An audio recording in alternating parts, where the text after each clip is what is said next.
My name is Paul, I'm a Korean American and I've lived in Bangkok, Thailand for the past 3 years, and I probably intend to live in Thailand basically forever. As much as I love this country and as much as I talk positively about this country and encourage everybody to come visit, there are some real downsides to living here. And needless to say, this is a foreigner's perspective. So let's get on with it. And by the way, I hope you don't mind this little scratch here. Bopo just clawed me right before I hit film. Appreciate that. Now, firstly, it's not that cheap. And I actually wouldn't consider it cheap. I would consider it affordable. It's accessible affordability, but it's not cheap. I think a lot of foreigners, and myself included, have mistakenly used this word to describe living in Thailand. But to be honest, you could spend easily just as much as you do back home, if not more. The typical Western foreigner lifestyle, I would consider spending about maybe $2,000 for a very comfortable lifestyle. That includes pretty nice accommodation with a nice luxury pool, most likely staying at a hotel or Airbnb if you're living here short term, going out several times a week, exploring, riding taxis, eating good food, exploring the nightlife, maybe doing a little bit of shopping, buying some elephant pants. This all would probably be about $2,000 and most likely probably more. Even though it's $2,000, it's a very higher quality of life than spending like $2,000 back in like the States or from the West. So $2,000 to $3,000 is like the budget for like a kind of vacation lifestyle for the average foreigner visiting temporarily. And just another tip about the expenses is that whenever you're coming here to Thailand and you're going to sign, let's say, a 1-year lease, you have to submit 3 months deposit upfront. So let's say the rent is $500. On day one of your contract, that's $500 upfront on day one, right? You gotta pay advance.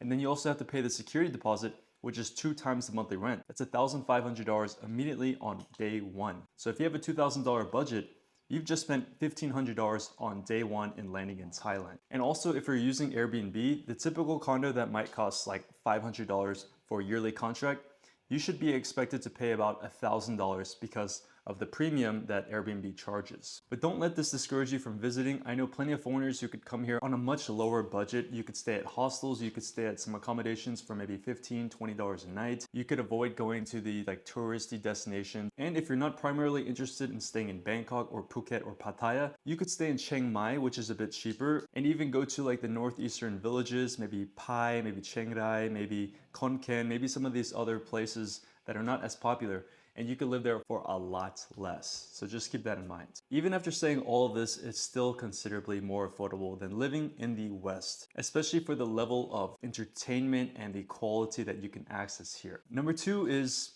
I don't really know how to describe it, but I'm just gonna say it's very easy to get lost in the sauce. So basically what that means is it's easy to become degenerate and kind of just get lost in the sauce. I don't know how else to say it. That could comprise of drinking excessively, or just if you're a single guy, just going out trying to get as many girls, going to these nightclubs or go-go girls and things like that, which Thailand tends to attract a lot of these type of men. So it's pretty easy to get swallowed into that. For the people that are actually settling here, living here for months or years, you don't want to be doing that all the time. You know, you want to develop a nice routine that is sustainable. And this is the way I view life. I think to have a very optimal lifestyle here is to have a good balance of health, of purpose, of work, of relationships, and just having a very holistic life. Next up is the language barrier. Now, to be honest, it's not that bad here because a lot of the locals and the younger generation can actually speak English conversationally, but every day living here, you're still going to likely encounter people who don't know any English at all. For example, like receptionists, restaurant staff, taxi drivers, etc. The many foreigners here that are able to get by and live here in Thailand for a long time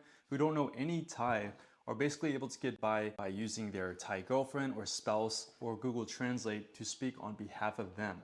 So it's very inconvenient in my opinion, or by only associating themselves with other foreigners who only speak English. To be honest, I don't think that is the optimal way to experience Thailand. You're never going to truly feel connected to the Thai people or the culture without knowing the language. Knowing the language here makes living in Thailand so much more convenient, and the Thai people actually treat you differently and respect you more because you took the time to learn. So I highly recommend learning at least the basics. And one of the best ways to quickly learn Thai or any other language is through italki. Italki is one of the best language learning platforms with over 150 languages and native speaking teachers to learn from. With italki, you can get one-on-one customized lessons from a huge selection of certified native language speaking teachers users and discuss any topics you want anytime and anywhere. You only need to pay per lesson as little as $5, and there is no subscription or commitment required, making it extremely flexible. For me personally, I think pronunciation probably the most difficult thing about learning Thai, and there are 5 distinct tones when speaking the Thai language, so mispronouncing a word can have a totally different meaning. Learning this pronunciation through textbooks or like flashcards is incredibly ineffective in my opinion, but with italki, I'm able to practice my speech with a teacher live. Tom yum goong.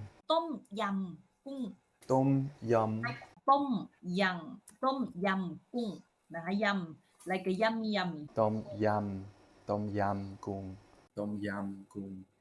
And she's able to correct me as I go, so it just made me so much more confident in my speaking abilities. And there's just something special about talking to someone face to face with an actual local that makes the whole experience wholesome and just very effective in general. Italki by far was the best way for me to improve my Thai. It's something that I wish I'd known earlier when I first arrived in Thailand. Click the link in the description to start your own language learning journey and use this code to redeem an extra $5 voucher after you spend $10 on your first lesson. But this discount is only available for the first 50 users, so make sure you check it out ASAP and get started on learning some Thai. The next point is that even though a lot of parts of Thailand are super modernized and highly developed and very luxurious and very like first world, there are still many aspects of life in Thailand that are very non-professional and very non-standardized, especially compared to like the West, for example, or United States, for example, where everything is very regulated. What I mean specifically is things that have to do with like work or work ethic or like professionalism, such as timeliness. Like Thai people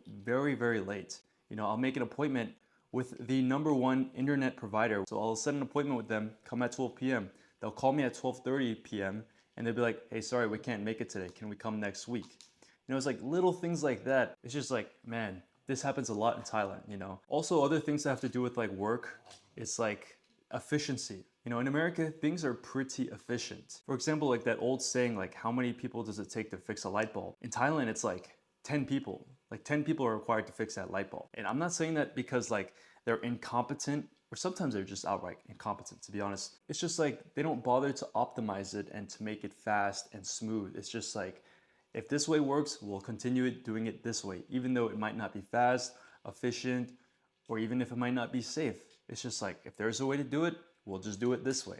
That's kind of the style, that's kind of the thinking. And I think, in my opinion, that has to do with the culture as well, because Thailand is just, it's so sabai, which is like, it's so chill. You know, in America, where it's like, we want to compete, we want to rise to the top, we want to be the best, you know, like businesses, entrepreneurs, they kind of have that perspective.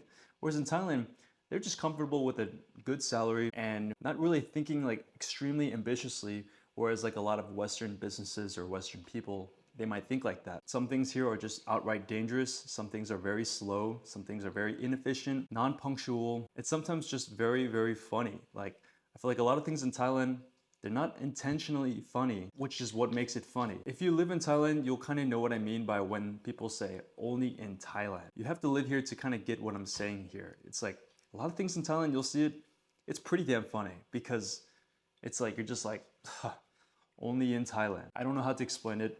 Maybe if you follow a couple of meme pages, like Thailand meme pages, you'll kind of get what I'm talking about. Next thing is the visas. I get this question a lot, and it's very complicated for me to try to help with this because it's a lot of information and it always changes. And there's a lot of technicalities. So overall, the visa situation, it's a pain in the ass. It's super inefficient. For example, in Bangkok, you'll most likely have to drive 2 hours or 1 hour to go to the immigration office, wait in queue for a couple hours, and then come back home. That's literally half of your day, and it's like exhausting. It's not efficient, and it's also quite pricey. Just recently, the Thailand Elite program, I think they've rebranded and they now offer it the same 5-year package, not for $15,000 like it used to be. Now it's for almost double the price at 900,000 Thai baht for 5 years.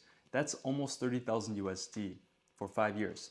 That's pretty expensive. There are also other options like the educational visa or business visas, but a lot of times in order to get these visas, you'll have to deal with kind of sketchy agencies, and some of these agencies just might straight up scam you. They might not be doing things legitimately, so it can be quite stressful. Working with a visa agent that's actually professional and that's actually going to make sure you get the correct visa legally, stress-free, That's one of the most important things for staying in Thailand. I've stayed here for 3 years and I'm actually on the educational visa. If you want to work with my agent directly, go ahead and contact me down in the description. I have a visa agent for the elite visa and the educational visa. Those are two of the easiest visas that I can recommend. I've worked with very sketchy agents. Some of them have scammed me for like 50,000 baht. And I had a 68-day overstay on my visa. Had that been 90-day overstay, I would have been detained from Thailand. So I'm just saying, like, I don't want anybody to go through that situation. Working with a good visa agent is probably the most important thing. The next thing is going to be about the weather or the pollution or the air quality in general. Thailand pretty much only has 2 seasons, hot and rainy. That's the only seasons it has. Today is like October 30th and it's literally like 90 degrees Fahrenheit or 95 degrees Fahrenheit. It's always hot. It's just something you have to deal with. You know, no country is perfect and I think this is one of the Thailand's setbacks. But if you don't mind the heat, then by all means, Thailand is potentially perfect for you. The next thing is that you're always going to be a foreigner. You know, no matter how long you live here in Thailand, no matter how much you learn about Thai, and associate yourself with Thai people and the culture and the values. To some people, you're always just going to be seen as a foreigner. And not only that, all of your local friends where you grew up with, you're likely not going to see them. This could include your best friend's wedding, friends' birthdays, potential funerals, like things like that. Because it's kind of complicated. Me going back to America has at least like $3,000-$4,000 just for me to buy that plane ticket, go through the visa paperwork, stay at an accommodation, and use Ubers and taxis and things like that and buy food. It's gonna be a couple grand, like $5 for me to do that. And not to mention, it's gonna be like a 20-hour flight and I'm gonna experience a lot of jet lag. So it's like, that's a pretty costly decision to make. So you gotta be comfortable with that, you know? You're living here in Thailand or another country as a foreigner. You might not immediately blend in with their values and their customs. And let's say your Thai girlfriend has a bunch of Thai friends. You might not easily be able to connect with them. You know, for me in Thailand, I've lived here for 3 years and I can speak Thai pretty well, but I still don't have like a big group of Thai friends. You know, most of my friend groups are other people just like me, Asian Americans or expats, people from the West, just because I associate myself better with them culturally. This brings me to my next point is that you might get lonely here, you know, especially if you're coming here for the first time, you don't know anybody, you know, right when you land, you're going to be in your hotel and you don't have anybody to call up. You don't really know what you're doing or know where to go. But this is the case for everywhere in life. You know, if you're going to a new job, going to a new city, you have to make that new effort to like be social and try to reach out to people or try to talk to random strangers. But the best thing is that I think Thailand, it's probably the most perfect city for you to actually like mingle and make friends here, because you could easily just go to a bar and just strike up a conversation with other people. And a lot of times other Westerners here, they're on vacation, they're here temporarily, they're in the same position as you. Some of my best friendships have just formed when I was at a bar by myself when I first came to Thailand, and I just cheers the guy that kind of looked like me, kind of looked like in the same boat. And I was like, cheers, man. And we've developed a very good friendship since, just from that little gesture. And there are a lot of community events and a lot of meetups and groups that you can meet. For example, DC Bangkok, that's one where it's a bunch of entrepreneurs and business people meeting like once or twice a month. There's also Facebook groups, but just be mindful that a lot of foreigners on Facebook groups are very, very hostile and very just plain out mean. But most of the times, foreigners that you'll meet in real life are not the ones that you're likely going to meet on the Facebook groups, which are going to be very hostile. If you want to connect with me, I'm going to form a Discord group where it's going to be full of nomads and entrepreneurs and people that are coming to Thailand or living in Thailand. That way we can all kind of share a community and discuss and just help each other out with resources or advice. I'm going to be creating that Discord group. I think it's going to be something very exciting. So check it out, link in the description. Right now it is free to join. So that was a couple of things that I don't particularly like about Thailand. Let me know what you think down in the comments below. Make sure to join my Discord, subscribe, like, and follow me on Instagram, and I'll see you in the next video. Thanks for watching.